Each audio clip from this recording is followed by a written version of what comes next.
ఇప్పుడే జీ5 app download చేయండి. చూడండి మీ ఫేవరెట్ టీవీ షోస్ ఎప్పుడైనా ఎక్కడైనా. ఏం జరిగింది బాబుగారు?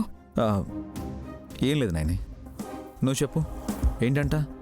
అత్తయ్య బావగారు ఎక్కడికి వెళ్లారో ఏంటో గాని ఎవరో రివాల్వర్తో షూట్ చేస్తే మీ అన్నయ్య కాలికి గాయం అయిందని చెప్తున్నారు. నువ్వెందుకు చెప్పలేదు నాయని? ఇప్పుడు చెప్పాను కదా. అంతా అయిపోయిన తర్వాత చెప్తే లాభమేముంది? ప్రమాదం జరగకముందే చెప్పాలి అంటారా? ఎవరికి ఏ ఆపదొచ్చినా చెప్పే నువ్వు అన్నయ్య విషయంలో ఇలా అవుతుందని ఎందుకు చెప్పలేదు? మీరెందుకు చెప్పలేదు? ఏమని? ఆఫీస్కి వెళ్ళలేదని. నీకెవరు చెప్పారు? అర్జెంట్ మీటింగ్ ఉందని ఇంట్లో నుంచి హడావిడిగా వెళ్ళిన మీరు ఆఫీస్కి వెళ్లకుండా ఎక్కడికి వెళ్లారు?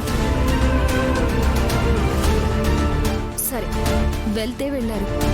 ఇప్పటి వరకు నాతో ఏ విషయం చెప్పకుండా ఎక్కడో ఏదో జరిగితే ఇంట్లోనే ఉన్న నేను చెప్పలేదని నన్ను నిలదీస్తున్నారు. సారీ నాని, టెన్షన్లో అలా అనేశాను. పర్వాలేదు బాబుగారు, నేనేం బాధపడట్లేదు.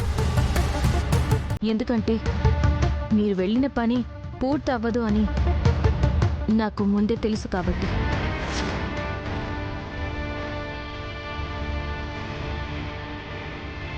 నేనే పని మీద వెళ్ళాను అనుకున్నావు? గండం వస్తే నాకు ముందే తెలుస్తుందని తెలిసిన మీరు ఎలాగో నాకు తెలుస్తుందిలే అని మీ మానాన్న మీరు వెళ్ళిపోయారు. నోనే, అపార్థం చేసుకోవద్దా. నేను ఒక పని మీద వెళ్తే అక్కడ ఇంకొకటి జరిగింది. జరుగుతుంది. ఎందుకో తెలుసా?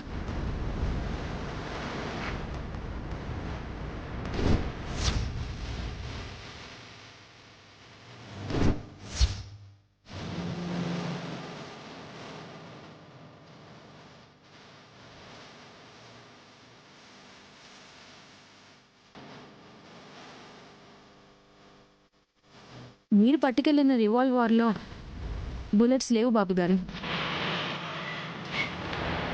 నువ్వు తీసావా? తీయాల్సిన బాధ్యత నాది. నేను ఆ పని చేసుండకపోతే మీరేం చేసుండేవారో మీరే చెప్పాలి. చెప్తారా?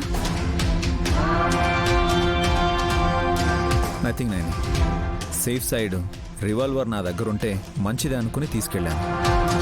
ఆఫీస్కి వెళ్తానన్నవారు వేటకు వెళ్ళారు కదా. పైగా మీరు అజాత శత్రువులు, ఎవరిని ఏమీ చెయ్యరు కదా బాబుగారు. అలాంటప్పుడు మారణ ఆయుధాలు మీ దగ్గరెందుకు?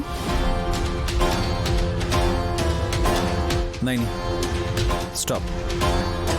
నువ్వు అడిగే ప్రశ్నలకి సరిగ్గా సమాధానం ఇప్పుడు చెప్పలేకపోవచ్చు. అయితే వల్లభన్నయ్య మీద దాడి చేస్తారని నీకు ముందే తెలుసుండాలి కదా. నైని, స్మైల్ ఇస్తున్నావు ఎందుకు? హాస్పిటల్ నుంచి అత్తయ్య వాళ్ళు వచ్చే టైం అయింది, రండి.